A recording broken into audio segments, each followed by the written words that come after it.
Whoa. Hey, everybody. Happy Easter. Today is April 4th, Easter Sunday. So hopefully by the time you see this on the MMAnews.com YouTube channel, of which you should like and subscribe to, click the bell notification for all of our future MMAnews.com interviews. This podcast is there, and all the upcoming content we have. By the time you see this, you'll probably see this there. You'll probably have already enjoyed Easter Sunday with your family. So, but if you're watching this on my live stream where I do it on Twitter, that's me on Twitter at Carbazel. Make sure you give me a follow so you can see all the other stuff I do outside of MMAnews.com and all the reporting that we do here. But what an interesting weekend for mixed martial arts. April, as we're coming into April, Bellator had 255, which we're going to get into that. But going into the weekend, I have to start off with rarely do we put any regional news up on MMAnews.com. We would, it's heavy UFC, Bellator, PFL, a lot of the bigger promotions. But this news from CFFC 94 kind of made the waves almost immediately. Oddly enough, on Thursday, April 1st. I'm sure you've heard about it now. I want to make sure I get his name right. Katag Pliev's finger removal, sever, whatever you want to call it. I know there's a lot of medical terms out there. Watched a lot of stuff on it, but we have to talk about it because it's oddly enough, it made it onto MMAnews.com's website. Shout out to Cole Shelton for putting that up. Let me make this bigger for you, actually. By the way, if you prefer this view or this view, let me know in the comments. I know Luke Lopez will surely let me know. Shout out to Luke Lopez for following me on this for as long as I've been doing it. But I'm going to blow this up here just so you can see it. There's the image. Katag Pliev from CFFC. 94, which was Thursday night. Interesting fight. I tuned into the event. Well, funny thing that happened from my point of view, as I tuned into the event, I I had just gotten home from my own training, and I turned on the TV, put on Fight Pass, and here we are. Literally, when I turned it on, this was happening, what you're seeing on screen, and I heard CM Punk say his finger is gone. It's just gone. So crazy night, where the finger seemingly disappeared. So of course, you have to go back and watch all the video footage of it. I have a Fight Pass account, so I watch UFC Fight Pass. And one of the things that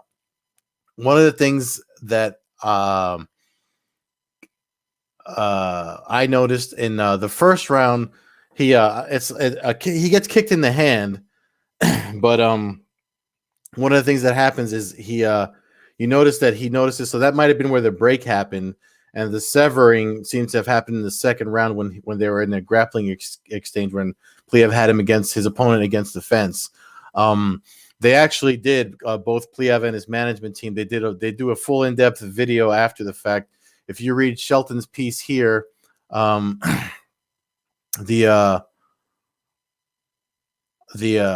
can see images, and Mark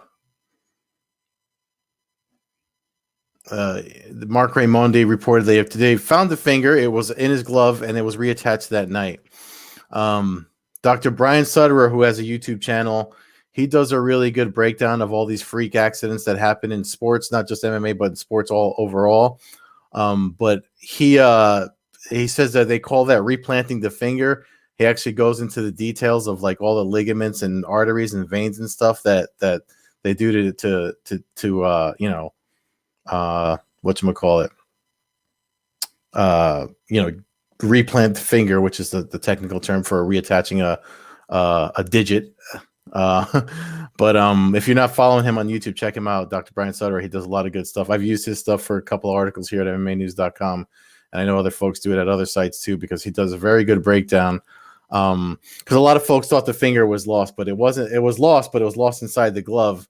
So while they're making, I know Aaron Brunstetter they put an announcement on the PA that help look for the finger, but apparently it was it was the case of like where you're looking for your keys and they're right in your hand. One of the things about Pliev that seems to have I don't want to say it's overshadowed by the injury. He wanted to keep fighting, and his manager in the TMZ interview, he told his manager that his manager said to the TMZ that he tried to hide his hands because he thought he could finish the fight in the next round. So obviously he's got to let this finger thing heal up, and before and make sure it's functioning properly, make sure you can close and make a tight fist and all that stuff.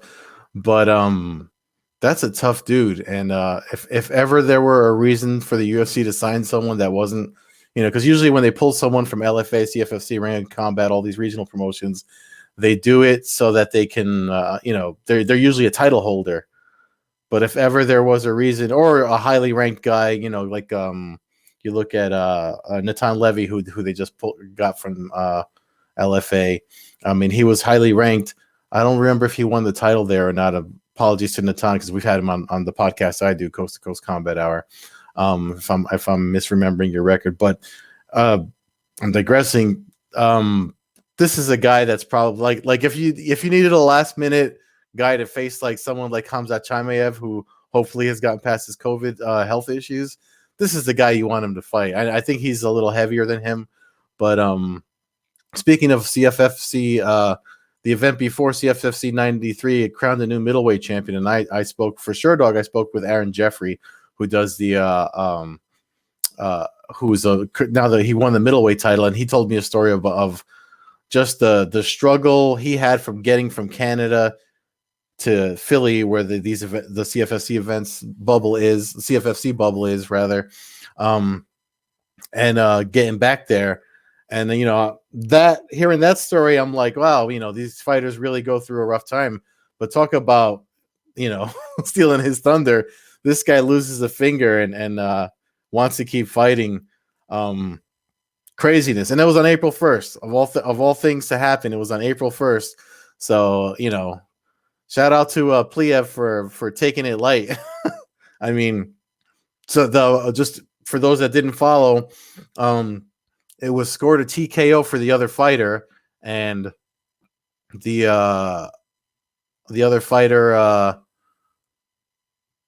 want to pull up the results for Bellator 255 since that's what we're moving on to next. But that TMZ interview, Pliev's manager says that they want to appeal it because the severing.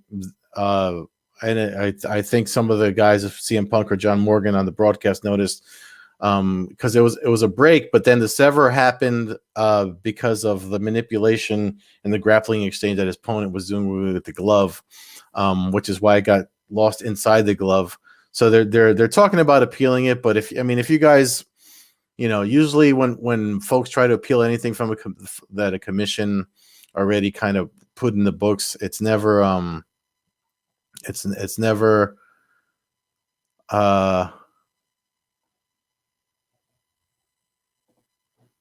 sorry, I just want to bring up the highlights and stuff for our results page of the Bellator 255.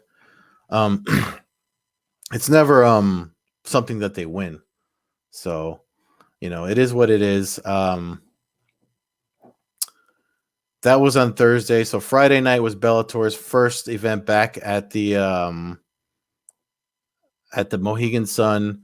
They made an announcement. Chris Cyborg versus Leslie Smith 2 will be happening on May 21st.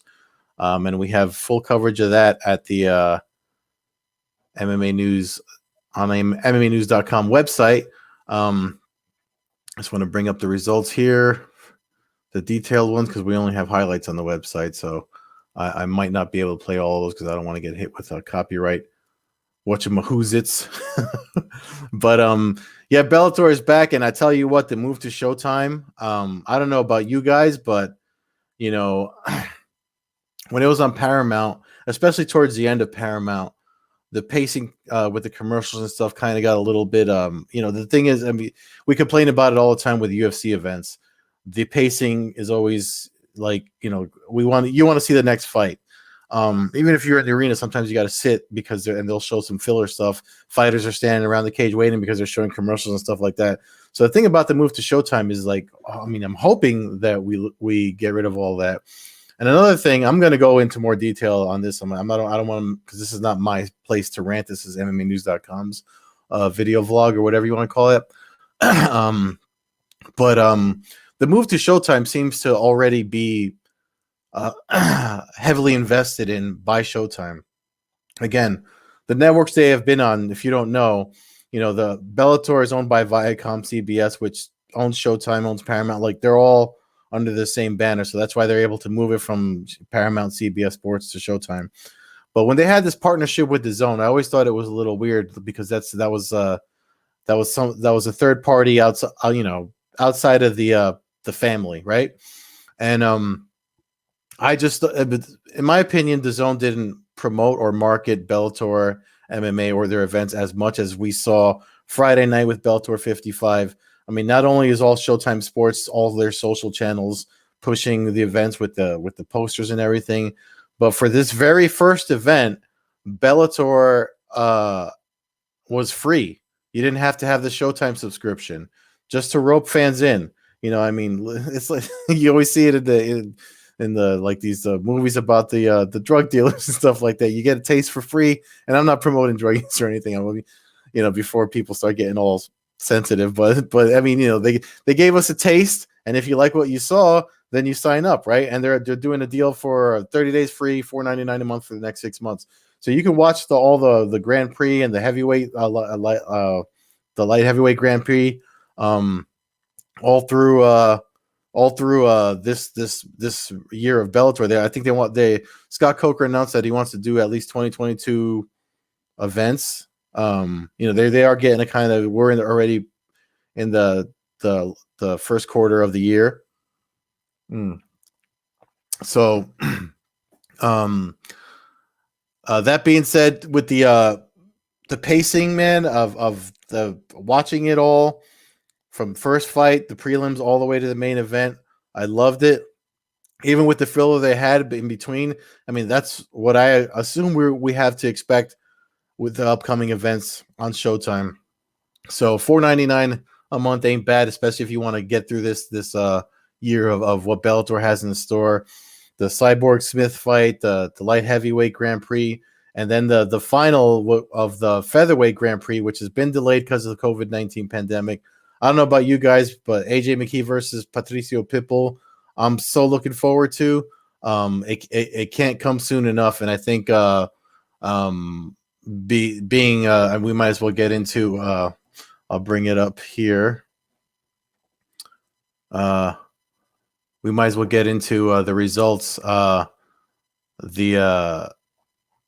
submission finish. I mean, we have a bunch of stuff up there, but the submission finish that he pulled off. I don't know why we have all these John McCarthy videos. I'm not going to subject you to his long-winded stuff, but the submission that he pulled off in the first round left him without the guillotine choke against Emmanuel Sanchez. So if you look at the interviews that James Lynch did for MMAnews.com, Lynch interviewed both Sanchez and Pitbull, and they both said that they didn't see anything different from one another going into the fight. And my prediction was if there's nothing different, then we're going to get the same outcome.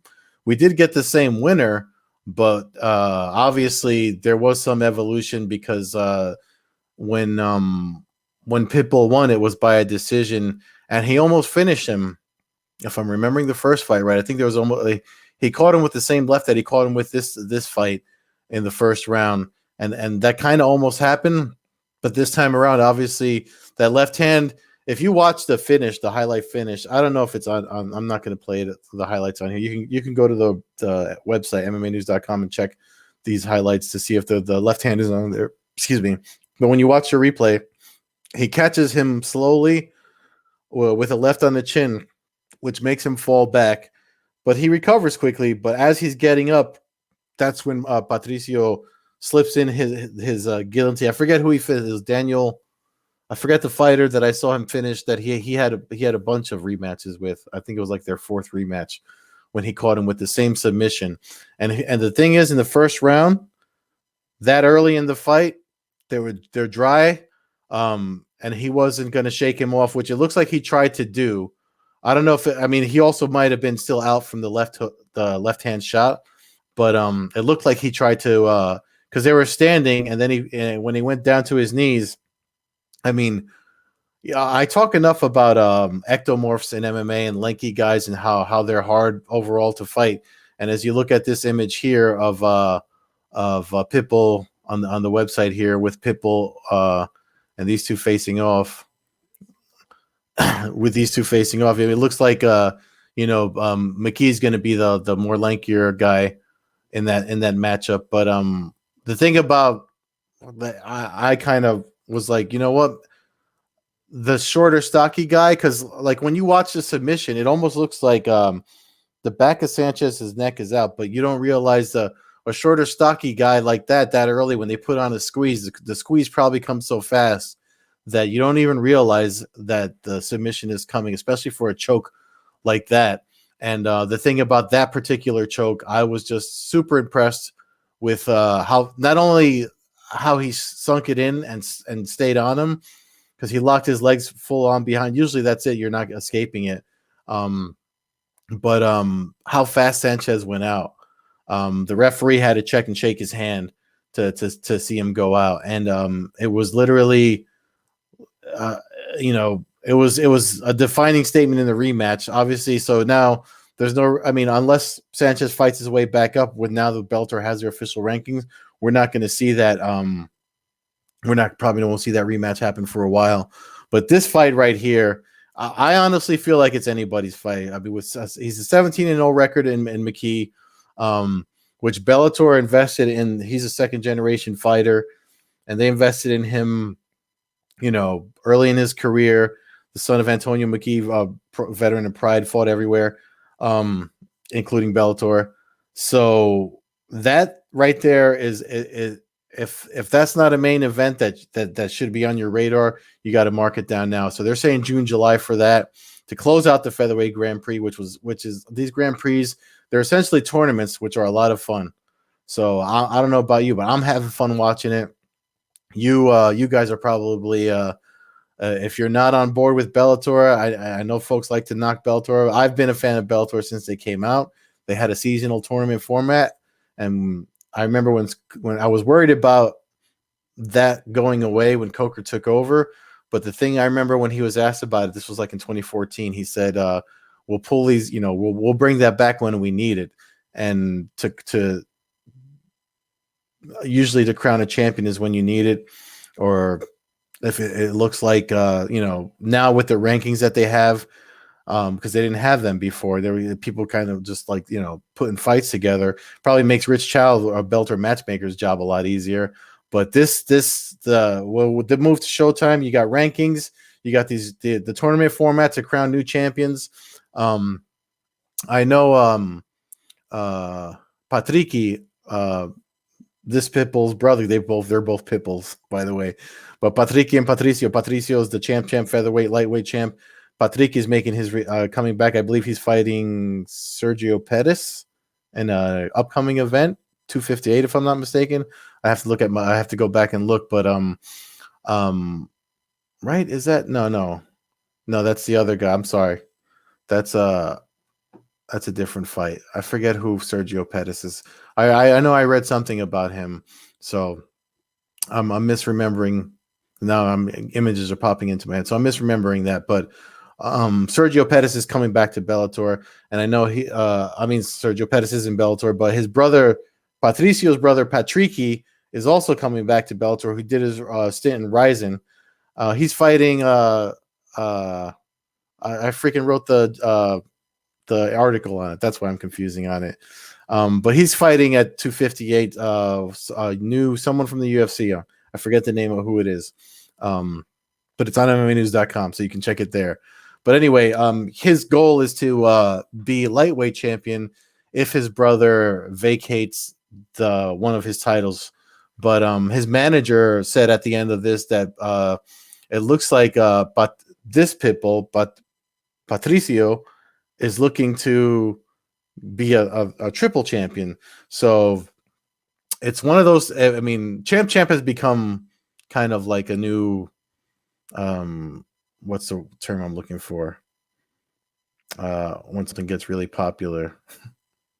I forget what. It's on the tip of my tongue, but I can't think of it. But it's like it's one of those things that, you know, when Connor did it back at UFC 205, then Daniel Cormier did it, and Amanda Nunes does it. For a while, Rand Bader was the champ here in Bellator until he lost to Nemkov. So right now he's the only one that they have. So Champ has become kind of like the flavor of the week or flavor of the month or whatever you want to call it. But so if Patricio is able to do that, I mean, I don't know about going to 135. You always have to worry. I mean, going lighter is obviously harder on the fighter's body than going here. They probably walk around. Some of these guys walk around way heavier than they actually compete at. So going up in weight is probably not as much as a detriment to cutting weight to try to do something. I mean, we saw what happened with TJ Dillashaw when he tried to go down. I mean, that you know, even to his own admittance, he, you know, that's what happened with the doping thing that happened that he got suspended for, because you know, it must have been so hard on his body to make him think that he needed to do that, which is he probably shouldn't have. But so cutting, I mean, the whole point is we all know cutting weight is way harder than you know, way harder than what's out what than moving up. I know Chael Sonnen did an interview with Kurt Angle when talking about his real wrestling days, not the WWE stuff, but I remember him asking about weight cutting, and Angle said he never did it. He said he always wrestled up, and I assume if a fighter can still perform at their best when they're walking around heavier than they compete at, then maybe that's something fighters can do. But I don't know. I mean, as far as Patricio Pitbull is concerned, you know, he seems to be on social media. He seems to be trying to campaign himself as one of the best lightweights, featherweights in the world. Almost like there's doubters out there. I know there was and James Lynch asked him about this on the interview, but just because of his world ranking in Tapology and how rankings are done and stuff like that. But in my opinion, he doesn't need to do that. I mean, he actually, you know, Chandler and Oliveira are going to fight for the vacant lightweight title over at the UFC, but Chandler's last loss is to this man right here. And when you're beating guys like that are suddenly under the UFC spotlight, we're getting to a point in the sport that when you start looking at, okay, UFC has the best in the world, and Bellator's number 2, and, you know, PFL's number 3, or ONE FC's number 2, or whatever your thoughts are. We're getting to a point that you can't say that a crop of fighters under a certain promotion's banner are not as good as, you know, A, B, or C. We're getting to a point that we're seeing the talent even out across the field. So, I mean, this is something that is under a lot of discussion amongst the heavy journalists of MMA, which I'm not. You know, I'm just a ball bag that likes the sport, and I can write pretty good about it. But you know, we're getting to a point where you're looking at the top level. If you look at the top ranked 15, top 20 guys, we're seeing these guys. If they were able to fight each other, we would get awesome fights. The closest I want to say we've come is recently anyway, is when Bellator and Ryzen did their thing, and they had Kyoji Horiguchi do the champ thing. And they had, at the time, it was Darren Caldwell face Horiguchi, and both belts were up for grabs, and Horiguchi wound up being the man with both belts. Historic moment happened in Madison Square Garden. I was there. I loved it. Then, of course, but the downside to that is obviously what happened afterward. You know, Horiguchi blew out his knee when fighting one of his fights over there in Ryzen, and then he was out for. I mean, in a way, it was weird because he damaged his knee. He was out for the year that the pandemic happened. So in a way, it was it worked out because it was hard to put on events. There wasn't a lot going on, especially if you didn't have the backing that the UFC had to hold events. The smart move is to wait. Again, and now we're talking about all these promotions coming back. I gave a PFL a lot of slack for holding off all of 2020, like not having a 2020 season. And I know a lot of fighters are again, it's how they make their money. With all these promotions that were able to go forward, I was a little bit upset with the PFL not going forward. But as the year, now that they are going to go forward in 2021, their bubble is going to be here in my home state, New Jersey, South Jersey, Atlantic City, at the Ocean Resort. They have a bubble that they can put their season on. The fights that we're getting, you look at the signees that they got, the roster for the season.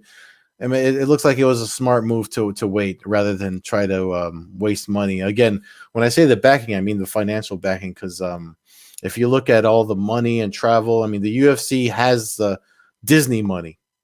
I mean, you know what I mean? Like the Disney money, ESPN, to keep moving events forward, they have the money to pay for all their private islands and stuff like that. Not everybody can do that. So the smart move is to wait. So, that's saying about hindsight being 2020. I'm looking forward to PFL coming back. I mean, look, Bellator waited long enough, and they're putting on just enough events to keep things interesting. I mean, to me, I come, watching the sport as long as I have. There was a time there when there wasn't an MMA event every goddamn weekend. Like this people were complaining there was no UFC Saturday, but you had CFFC 94, CFFC 95, and this Bellator 255, which was a fantastic event. And you got your Saturday, it's Easter weekend. You got your weekend to spend with your friends and family if you haven't seen them for a while. So I, for one, don't mind a sporadic schedule. I'm looking forward to, Bellator returns next week.